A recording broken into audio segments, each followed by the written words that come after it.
Так, видео зор. Жаңа мен айттым. Мынаны бүгін кешке 5-те суға қойдым. Су міне ішінде жатыр да. Бірақ мен құйғанда бұның бетіне су шығып тұрды. Где-то 1 сантиметр жарымдай шығып тұрды. Қазір уже бетінде су жоқ. Бірақ мыналар набухать етіліп кетті уже. Сөйтіп мен ертең таңертең 10-ға дейін осыны қоям. Енді одан бұрын да алуға проблем жоқ, но бірақ енді менің уақытым солай келеді. Даже ондардан кейін, обедтен кейін де алған кездерім болды. Ешқандай ашып кеткен жоқ. Біреулер айтады, негізі қандай жерде ашып кетеді ол. Тұрған жері егерде ыссы болатын болса, онда су құйып қойсаң ашып кетеді бұл, көп тұрса. Ондай жылы жерде 12 сағаттан артық тұрмау керек қой ішім. Егерде жылы емес болса, ол жерде 18 сағат тұрса да ештеңесі кетпейді, ашымайды. Яғни менікі 18 сағатқа кейде қалып қояды. Кейде 12 сағат аламын. Жобамен солай, приблизительно. Бірақ менікі ашымайды. Тұры осылай. Мына жердің температурасы где-то 20-дан төмен, где-то 12-15 сондай шығар деп ойлаймын енді. Приблизительно сондай деп ойлаймын енді. Бәлкім одан да салқындау шығар, бірақ одан салқын емес деп ойлаймын енді. Где-то 15 градустың жоғасы деп ойлаймын. Енді осы бір күн тұрды ғой, жарты күнде. Соны алып, мынандай ыдысқа саламын міне. Мынаның биіктігі міне қолымның мына жерінен келіп тұр. Мен осы сызықтың үстінен асырып саламын мына жерге дейін. Сонда где-то бұл 15 сантиметрдей болады. Так, оны мынандай жаңа балықшылардың санкisi дейді ғой. Соның үстіне қоям, потому что мынаның астында торы бар деп көріп тұрсыздар ғой, тесіктері бар. Яғни суды барынша мынада сүзіп, суын қалдырамды. Бидайдың жаңағыдай, бидай, ечмен, овес үшеуін яғни сүзіп алам. Сосын мынаған төгем.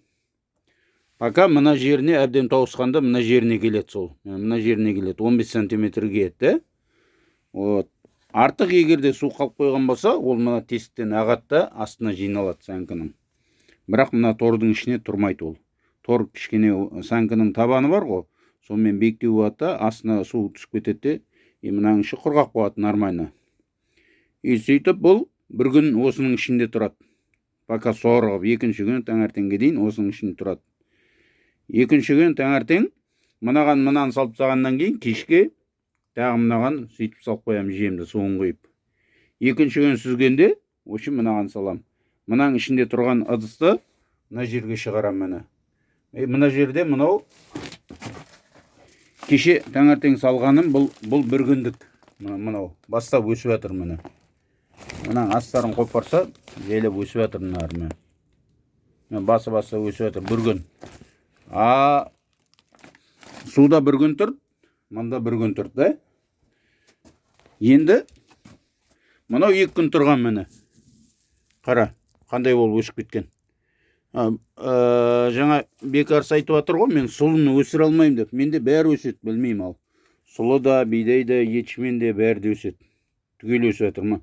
Мынау сұлы міне өсіп жатырған ал. Өспей жатыр ма? Бәрі де өседі, білмеймін. Ешқандай ерекшелемеймін. Жаңағыдай тұрған жерлері температурасы неше? 15-тен аспайды.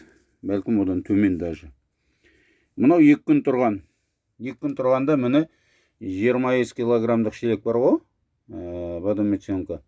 Соның біреу почти полныйға жақындады, екінші ортадан асты.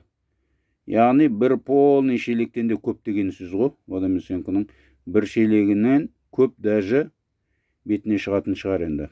Екеуін алса енді білмеймін, неше киловатт жауамен.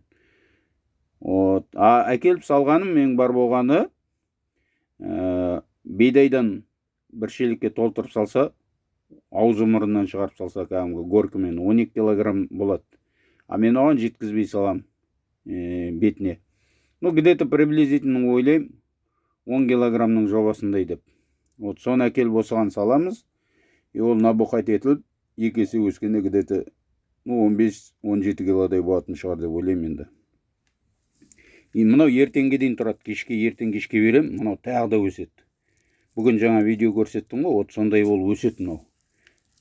В принципе, 2 күнде шелекке салып алған жақсы, әйтпесе ананың ішінде ысып кетеді, тұра берсе. Например, шеттері ысымайды, именно ортаңғы жағының астыңғы жағы ысый бастайды да.